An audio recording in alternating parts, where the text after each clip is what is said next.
Olá, eu sou a professora Tati e você está no canal História em Minutos. Seja muito bem-vindo. O vídeo de hoje é a continuação do assunto Egito Antigo, Reforma de Amarna. Se você não viu o vídeo anterior, veja o link que eu deixo aqui na descrição desse vídeo.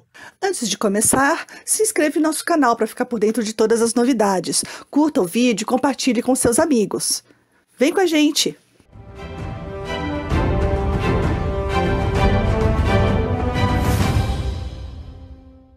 Como vimos no vídeo anterior, o faraó Akhenaton construiu uma cidade inteira dedicada ao culto do deus Aton. A cidade tinha 4 palácios reais, cada um servia a um propósito específico, pessoal e espiritual. O único que sobreviveu de forma mais ou menos discernível é o Palácio do Norte. Vestígios de estábulos, de um lindo jardim e pinturas nas paredes foram encontrados nesse palácio, indicando ser um retiro privado do faraó, um local de diversão. Havia ali uma sala do trono, com colunatas esculpidas com imagens do faraó. 3 quilômetros ao sul desse palácio, existem as ruínas de um lugar conhecido como Pequeno Templo de Aton. Embora pequeno seja uma palavra inapropriada, uma vez que as ruínas demonstram que esse templo era grandioso. A área do templo cobre 6.503 metros quadrados, 2 vezes o tamanho da Casa Branca dos Estados Unidos. O templo inteiro foi rodeado de muro de tijolos. No interior, havia 3 pátios, separados por portões murados, chamados de pilonos. Para a religiosidade egípcia, os pilonos eram associados a 2 montanhas no horizonte, além de lembrar o formato da esfinge. Isso trazia o sentimento de que ali era o centro do mundo, o local da morada do Deus. Dentro do primeiro pilono havia um pátio repleto de pequenas mesas para oferendas e uma rampa que levava a um altar elevado. No segundo pilono havia a casa do sacerdote residente e no terceiro ficava a parte mais importante, o coração do templo, o santuário do deus Aton. Alguns arqueólogos acreditam que o pequeno templo de Aton talvez servisse de refúgio ao faraó, um local que ele mandou construir para seu culto pessoal. A construção de uma nova capital não foi a única mudança estabelecida por Akhenaton. Ele instituiu o único período monoteísta da história do Egito Antigo, acabando com o culto a todos os demais deuses e instituindo apenas o culto a Aton, que era celebrado pelo próprio faraó. Você consegue imaginar os problemas causados com isso? Os sacerdotes pertenciam às classes mais importantes do Egito, eram nobres e possuíam muito prestígio e riqueza. Eram considerados representantes dos deuses na terra e atuavam como intermediários entre as pessoas e os deuses, além de serem administradores do reino, coletores de impostos, arquitetos, engenheiros, organizadores das épocas de colheita e de plantio. Com a instalação do culto ao único deus Aton, o poder passou todo para a mão dos sacerdotes de Aton. Os outros sacerdotes perderam seus empregos.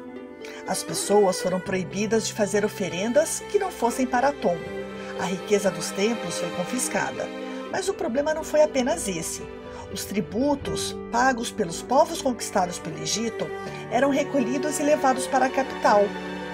A mudança de cidade causou o empobrecimento das elites, dos comerciantes e dos artesãos da cidade de Tebas. As pessoas costumavam usar amuletos, objetos para dar sorte, proteger de doenças e conquistar a proteção dos deuses. Esses amuletos eram confeccionados por artesãos em todo o reino. Com a instituição de um deus único e a proibição do uso de amuletos, os artesãos ficaram sem trabalho. Enfim, todas as profissões que dependiam da velha religião sofreram com a mudança. É possível perceber que os sacerdotes e muitas outras pessoas não gostaram nem um pouco dessa reforma instalada pelo faraó Amenófis IV, ou como agora ele já era chamado, Akhenaton. Fontes históricas demonstram que muitos templos foram abandonados, mas os sacerdotes passaram a fazer uma oposição contra o governo de Akhenaton e mantiveram o culto aos demais deuses clandestinamente. Para o estudo da arte, a reforma de Akhenaton trouxe mudanças significativas. Ele instalou um realismo nunca visto na arte egípcia até esse momento. A lei da frontalidade foi mantida, porém com mais intensidade e maior realismo. Para quem não lembra, a lei da frontalidade era um conjunto de regras que estabeleciam os cânones ou modelos que a arte egípcia deveria seguir, mostrando as figuras sempre com os rostos, braços e pernas de perfil, enquanto o tronco e os olhos seriam retratados de frente. Na escultura, a lei da frontalidade determinava que as figuras seriam retratadas com as pernas paralelas e os braços colados ao corpo, e as figuras em pé teriam uma perna ligeiramente à frente da outra, também com os braços junto ao corpo. A arte do período de Akhenaton manteve essa regra. Entretanto, o faraó fazia questão de salientar todos os aspectos físicos, sem nenhuma idealização. Esse realismo na arte, instalado pelo faraó Akhenaton, é muito importante para os estudiosos da história da arte e revela traços importantíssimos para os historiadores também. A partir da reforma de Amarna, percebemos pessoas de pele escura retratadas nos túmulos egípcios, nos levando a perceber que os egípcios, em sua maioria, pertenciam a uma etnia de pele negra. Nos desenhos em túmulos anteriores, os homens sempre eram representados em tons de marrom ou laranja, e as mulheres em tons de bege ou amarelo. O realismo trazido pelo faraó Akhenaton nos auxilia a desvendar melhor algumas questões sobre essa civilização. Além disso, nas representações dessa época, a família real era representada com as deformidades que são indício de uma doença genética. Como dissemos no vídeo anterior, talvez fosse a síndrome de Marfan. Os súditos, as pessoas comuns, nas representações de Amarna, sempre aparecem curvados. Diferentemente das representações de outros faraós, nas obras do período de Akhenaton, as pessoas aparecem perante a família real sempre curvadas. Pode ser um vestígio provável de um costume desse faraó. Não temos certeza se outros faraós egípcios também tinham esse costume. Possivelmente, pessoas comuns não tivessem acesso à presença do faraó. Mas no reinado do faraó Akhenaton, os vestígios indicam que provavelmente as pessoas fossem obrigadas a andar curvadas na presença da família real. Também por causa desse realismo na arte, podemos saber que, enquanto o faraó Akhenaton não era um exemplo de beleza, sua esposa, a rainha Nefertiti, era belíssima. Mas nem mesmo a linda rainha foi poupada do realismo instalado na arte. O lema de Akhenaton era "Vivendo na verdade". Se o faraó fosse deformado, que fosse mostrado dessa maneira. O famoso busto de Nefertiti é um símbolo de beleza, porém suas estátuas mostram uma mulher com má postura e um corpo deformado pela maternidade e pela idade. Virou moda ser representado com os crânios alongados. A nova arte dava aos artistas de Amarna liberdade para explorar sua expressividade e criatividade, de forma que não era permitido antes. A família real foi retratada em cenas informais, íntimas. O casal real aparece se beijando, brincando e sendo carinhoso com as filhas. Nunca havia sido permitido representar a vida privada de um faraó antes. Esse realismo era uma novidade que foi rechaçada após a morte de Akhenaton. Apenas a utilização de cores mais realistas foi mantida. Akhenaton ficou cada vez mais voltado para a religião, manifestando descaso com os assuntos do governo, negligenciando suas atribuições de imperador. Na segunda década de seu reinado, o faraó começou a perder o controle sobre o Império Egípcio. Parece que o faraó não sabia o que ocorria fora dos limites de sua cidade. O Egito estava enfraquecendo. O exército do Egito, que um dia fora grandioso, estava fraco. Os países estrangeiros não mandavam mais tributos. Os embaixadores do Egito escreveram ao faraó dizendo que não eram respeitados.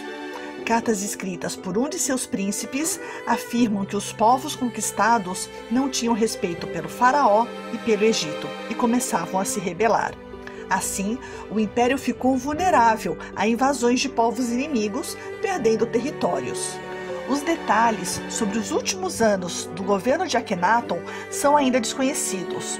Sua morte, ocorrida em 1336 a.C., está envolta em mistério.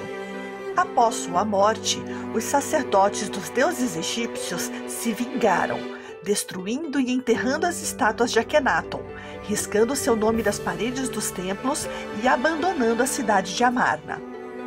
Dentro do túmulo do sumo sacerdote de Aton, há cenas da vida e do governo de Akhenaton.